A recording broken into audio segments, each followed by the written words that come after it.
Untuk business service yang buat iklan leads generation, buat iklan form dekat TikTok beg biru, ada satu masalah yang saya selalu dengar adalah leads tak masuk. So dah buat iklan lead gens, lead tak masuk. Okey.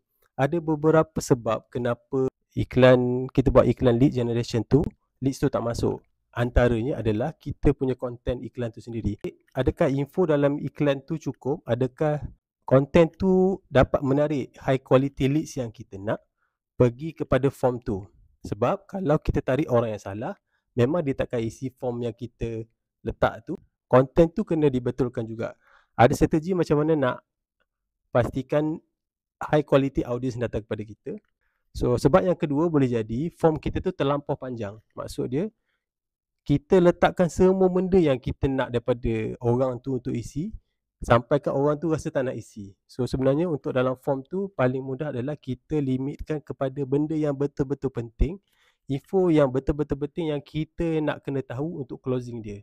So tak semua benda info yang kita kena minta dia. Contoh, kalau kita tak perlukan alamat ataupun negeri tempat tinggal dia, kita tak perlu minta pun dengan dia. Kalau servis kita tu tak perlu pergi ke tempat dia, so tak perlu minta pun lokasi dia kat mana.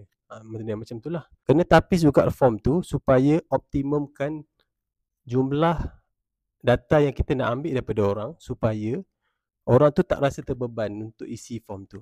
Okay, so kalau anda business service yang ada buat iklan lead gen dekat TikTok tapi tak berjaya, tak jadi-jadi, masih lagi struggle nak dapatkan leads, anda boleh dapatkan modul saya, klik link dekat bio. Strategi yang saya buat tu memang proven dah jadi, dan dah ramai pun yang dah beli, dah ramai pun yang dah aplikasikan benda yang saya share dalam video course tu. Masuk ke dalam website saya untuk baca info detail mengenai modul yang saya sediakan.